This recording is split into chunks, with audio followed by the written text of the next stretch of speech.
தமிழக வெற்றி கழகத்தோட மதுரை மாநாடு நாளைக்கு நடக்க போகுது. அதுக்கு உண்டான பணிகள் எல்லாம் மிக தீவிரம் நடந்துட்டு இருக்குது. சொல்ல போனா மாநாடு நடக்கிறதுக்கு முன்னாடியே அந்த மாநாட்டு திட்டத்தில் எக்கச்சக்கமான பேர் கூடியிருக்காங்க. அங்க என்ன நடக்குது அப்படின்னு பாக்குறதுக்காகவே நேற்று அந்த மாநாடு நடக்கிற இடம் ஃபுல்லாமே குழந்தைகள் நிறைஞ்ச வண்ணம் இருந்துச்சு. தல ரசிகர்களும் பாத்தீங்கன்னா தளபதியை வெல்கம் பண்ற விதமா நிறைய போஸ்டர்ஸ் பேனர்ஸ் எல்லாம் அடிச்சிருந்தாங்க. நீங்க போட்டோல பார்த்துட்டு இருக்கிற இந்த கூட்டம் மாநாடு நடக்கும்போது வந்த கூட்டம் இல்லைங்க. மாநாடு எப்படி நடக்க போகுது அப்படின்னு பார்க்க வந்த கூட்டம். மாநாடுக்காக என்னென்ன விஷயங்கள்லாம் பண்ணியிருக்காங்க அப்படின்ட்டு பார்க்கறதுக்காகவே இவ்வளோ பேர் வந்திருக்காங்க. ஏன்னா குழந்தைகள் இந்த ஊனமுற்றோர்கள் இவங்கெல்லாம் வரக்கூடாது அப்படிங்கிற மாதிரி சொல்லியிருந்தாங்க இல்லையா, அதனால குழந்தைகளை எல்லாம் முன்கூட்டியே அழைச்சிட்டு வந்திருப்பாங்களோ அப்படிங்கிற மாதிரி தான் இருக்கு. சொல்ல போனா நிறைய ஃபெசிலிட்டிஸ் பண்ணியிருக்காங்க. லேடிஸுக்குன்னு பார்த்தீங்கன்னா பிங்க் ரூம் அப்படின்னு சொல்லிட்டு ஒரு 3 ரூம் கட்டியிருக்காங்க. அதே மாதிரி கிட்டத்தட்ட 1100க்கும் மேற்பட்ட குடிநீர் குழாய்களும் அமைச்சிருக்காங்க. அது என்ன ஏதுன்னு தெரியலங்க. இந்த மதுரை மாநாடு அப்படிங்கிறது ஒவ்வொரு அரசியல் தலைவர்களுக்கும் மிக முக்கியமான ஒரு மாநாடுன்னு கூட சொல்லலாங்க.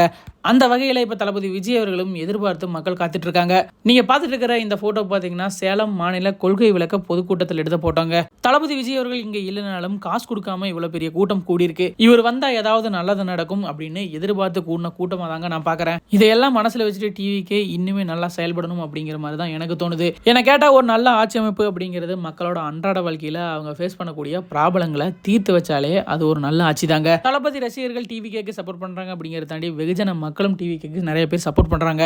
இருந்தாலும் டிவிக்கேவோட அரசியல் களம் இன்னும் பெருசா சூடு பிடிக்கல. சீக்கிரமாவே சூடு பிடிச்சா இன்னும் நல்லா இருக்கும்.